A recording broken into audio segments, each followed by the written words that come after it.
Hello, hello.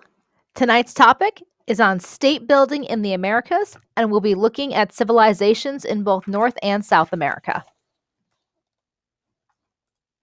So, right off the bat, we're going to start with the Cahokia, and they were located directly across the Mississippi River in what would be modern day St. Louis, Missouri.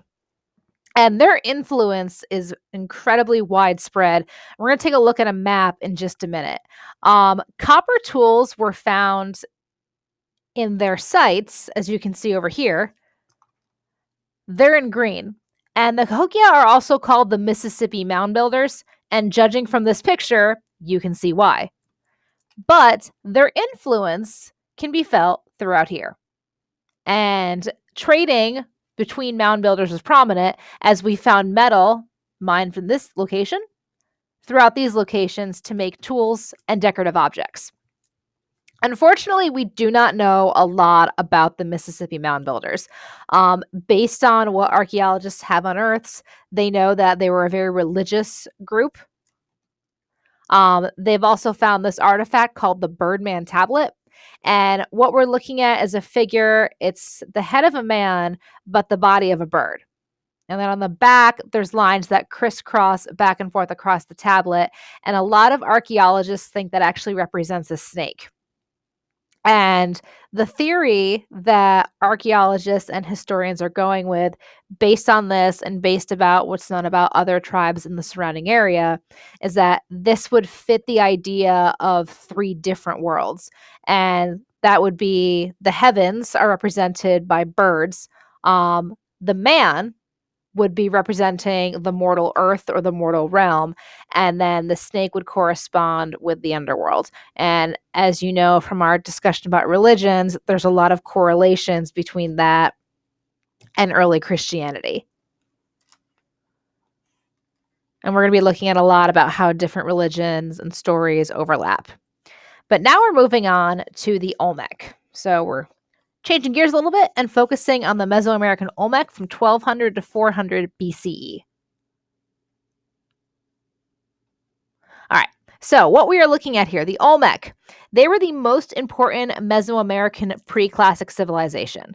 And major centers of the Olmec civilization were located along the Atlantic coast of Mexico. They used raised fields, and that provided agricultural surpluses that allowed the Olmec to sustain urban centers. So, essentially, what you're looking at is you have your major urban centers that are being supported by surrounding areas. The center of early Olmec civilization was located in San Lorenzo. And San Lorenzo was then surpassed by an even larger civilization named La Venta. This occurred around 900 BCE. And what you see then is Olmec influence spreading. Archaeologists have found very large earthen mounds that dominated the urban centers. And they think that these were meant for religious as well as trading practices. We know that the Olmecs built their political structure around kingships, and we also know that it was generally men who ran both the economy and the political scene. Given their very limited technology, Olmec architecture is incredibly impressive, and a great example is what you can see right here, the Olmec colossal heads. And these represented deeply respected rulers. There's no belief that these have anything to do with religion specifically. Each one weighs anywhere from 6 to 50 tons. And again, they're not religious, so the rulers were not seen as gods.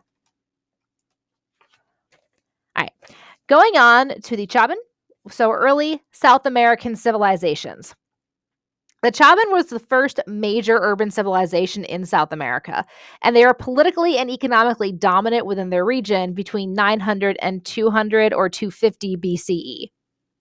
A combination of military strength as well as the appeal of its religious systems explains how the Chavan were able to extend their influence and then eventually political control throughout their territory. And you can see their actual homeland is in red, but their influence extends out rather far. They're going to possess all the essential characteristics of later Andean civilizations, and that includes a clan based system of labor. And later on, we also are going to discuss the Mita system. Well, guys, this is where it has its roots. So you got to know who these people are. Evidence suggests that an increasingly high amount of warfare and civil unrest led to the fall of the Chavan anywhere from 250 to 200 BCE. Teotihuacan. So you might recognize these pyramids. It's the Pyramid of the Sun and the Pyramid of the Moon. Teotihuacan was a large Mesoamerican city, and the height of their power was around 450 to 600 CE.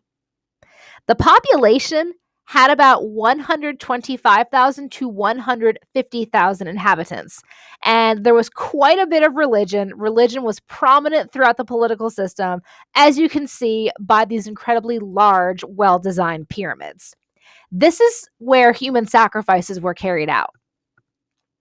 The growth of Teotihuacan was made possible by the forced relocation of farm families as military conquest continued to expand the city.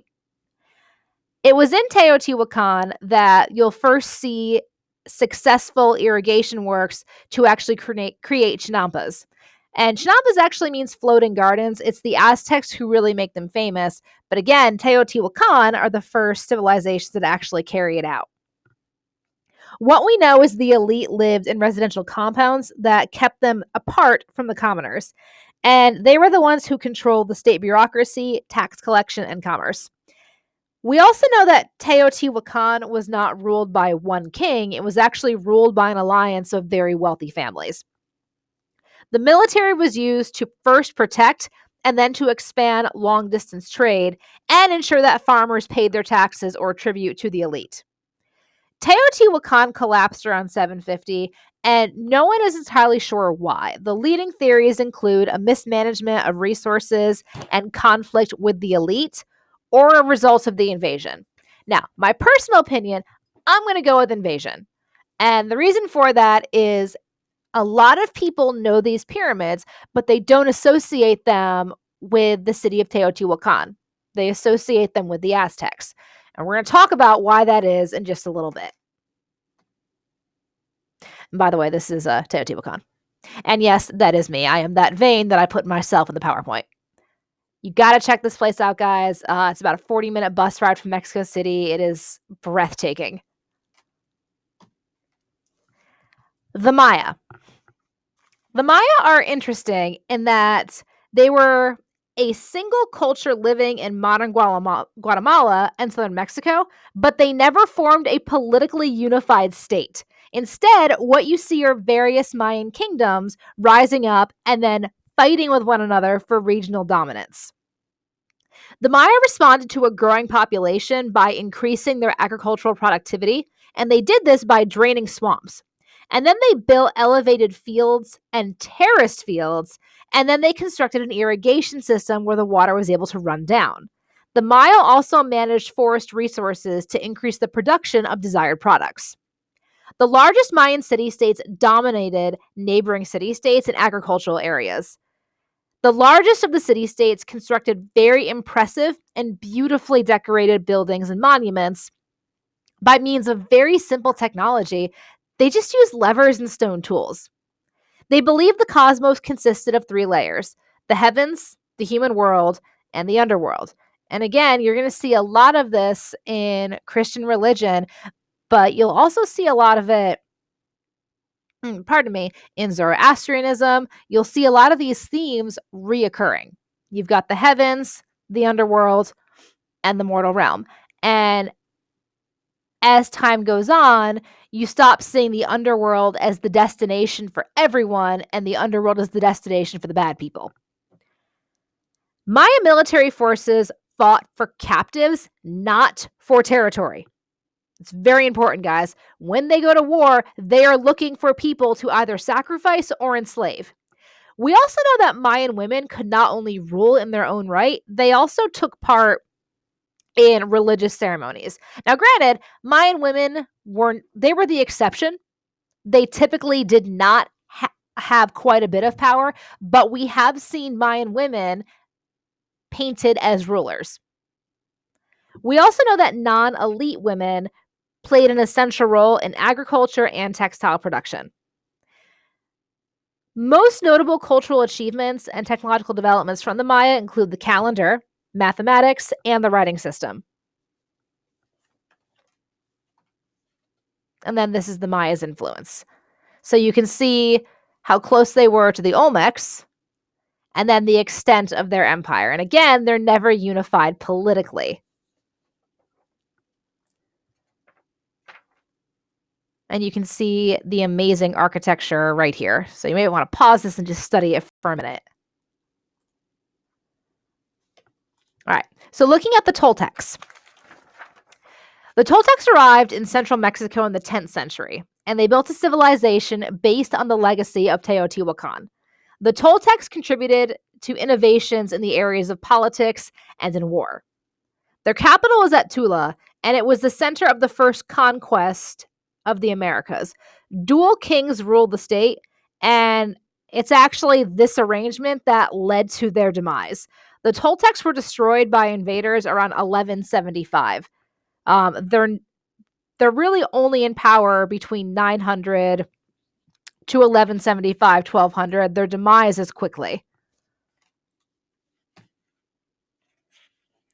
All right, and now we're looking at the Mochi. This culture emerged in the northern coastal region of Peru in about 1200 CE. They used forced labor to construct an extensive irrigation network. And from this, they were able to grow, maize, quinoa, beans. They were stratified, and we know they were run by religion, meaning they're a theocracy. Wealth and power were concentrated in the hands of the elites of priests and military leaders. We know that there were skilled artisans working in textiles, portrait vases, and metalwork, specifically gold and silver. So what we see in the Andes, guys, we're going to go back a slide. And what you can see is a very harsh environment of the high altitude of the Andes, a dry coastal plain, and then tropical headwaters of the Amazon. And what you're going to see is that all of the civilizations we're going to be looking at have to work together. You're going to see, going back to the Chavan we discussed earlier, that clan system of labor. We're going to see that multiple times. And these I wanted to share with you, the Nazca Lines. What's great about these, so the Nazca culture somehow carved these, and they range from anywhere from 400 to 650 BCE. And as you can see, they're in the shapes of animals. One almost looks like it's in the shape of a man. But the thing is, guys, these stretch across 50 miles, and the largest figure is over 660 feet long. And nobody is quite sure how this happened. But what a lot of historians believe is that the Nazca didn't do this alone. The Chavan actually helped them do it. Either started it and the Nazca finished it, or they drew additional ones. No one is entirely sure, but interesting to look at. They're beautiful, and they're also a World Heritage Site as of 1994. All right, the Aztecs. So when we looked at Teotihuacan earlier, I said we were going to talk about the Aztecs, and now we're going to. Here's what we know. The Aztecs were originally a northern people with a clan-based social organization. When they migrated, they developed a system of government run by a monarchy who had absolute power, and then eventually this monarch was treated as a god. Gender division of labor was distinct yet complementary, and warfare increased male power. Females maintained control over the household and the market, but they also worked as both teachers and priestesses. Kings increased their wealth and power by means of territorial conquest, and when a new king was crowned, part of what he had to do to show his power was conquer a new area. As the empire increases in size over time, commoners will lose their ability to influence political decisions. The inequalities in wealth will grow more severe, and there's going to be some problems in maintaining power throughout an empire that large. The tributary system under the Aztecs also grew as the empire grew in size. Conquered people were required to pay tribute in the forms of goods, whether common or luxury goods. They were required to surrender land and then pay in military service. But rulers of local conquered people were allowed to maintain a small level of autonomy, both to keep the peace and then to actually collect the tribute. As the empire also grew in size, we'll see city-states being governed by Aztecs officials. So they're broken up into provinces. Really, you're appointing a governor to make sure that Aztec rule is being enforced. And this kept conquered people safe and under Aztec protection. But they're still conquered people. And part of what happens when people are conquered is quite often the elites are sacrificed to the gods. Religious leaders believed that the main god of the Aztecs, Quetzalcoatl, needed to be fed a diet of human hearts. So that's where the pyramid of the sun comes in from Teotihuacan. That's where people were often sacrificed. We know the Aztecs worshipped a large number of gods, but the sun god, Quetzalcoatl, was the most important. The Aztecs increased their agricultural production in the capital area by undertaking a land project, irrigating fields, and building chinampas. At the center, you can see it here and here, the center of the city on a lake is their Great Pyramid. Merchants were very distinct, and they were subordinate to the political elite, but they also did control long-distance trade, but trade was simple in that there was no wheeled vehicles. The only animals, beasts of burden in the Americas were llamas, but the Aztecs really used human porters, and then they exchanged for the barter system because they didn't have access to draft animals, and therefore they don't need wheeled vehicles. They didn't use money either. By 1300, there were over 50 city-states in Central America, and the Aztecs were controlling them through the tributary system. Aztec society was very privileged towards its warriors because the warriors were incredibly fierce. They formed a triple alliance in 1428 with two other peoples, but conquered peoples still had to pay tribute, and they also provided thousands of sacrificial victims during the reign of the Aztecs. It is because of this that when Hernan Cortez arrives from Spain, he's immediately joined by enemies of the Aztecs who want to see these people overthrown. When Cortez arrives, he's with the cavalry, he's got steel swords, and he's got guns. And there's a great book I recommend, Guns, Germs, and Steel, and it shows how he's able to defeat the Aztecs even though he's outnumbered by the thousands. And it's not guns, it's not steel, it's germs. The Aztecs would fall in 1521. Moving on to the Inca. The Inca started out as a small city-state in Cuzco until their leaders consolidated political authority. And then they began a campaign of military expansion. So by 1525, the Inca had constructed a huge empire. But the fact that their leaders consolidated power would eventually lead to a civil war. The key to the Inca wealth was their ability to develop a strong military and use it to broaden and expand traditional exchange. The Inca used a system of labor called the mita, and essentially it was labor owed to the state for a certain period of time, usually about a month. This allowed them to maintain trade, religious institutions, and provide care for the weak and the elderly. The Inca left local rulers in charge of places they had conquered. But they did take the privileged to their capital city as hostages, and this ensured good behavior. And like the Aztec, each new Inca king was required to prove himself by conquering new territory. The cultural achievements of the Inca include astronomical observations, weaving, metalworking, and as well as the quipu, which is a system of record keeping using knotted cords. We also see the waru terrace farming, in which Inca were able to not only grow extra food, but also store water in case of times of drought. The Inca warfare typically involves attacking enemy forts, cutting off their food and water supply. And the Inca did take part in some human sacrifice, but not nearly to the same level the Aztecs did. Remember when I said that the rulers consolidated power? So what we're going to see is warfare in between the Inca, and this will weaken the loyalties among the people. Atahualpa would be the final leader of the Inca when Francisco Pizarro's conquest caused the empire to fall in 1533. And again, even though the Spaniards are outnumbered, they're carrying with them guns, germs, and steel.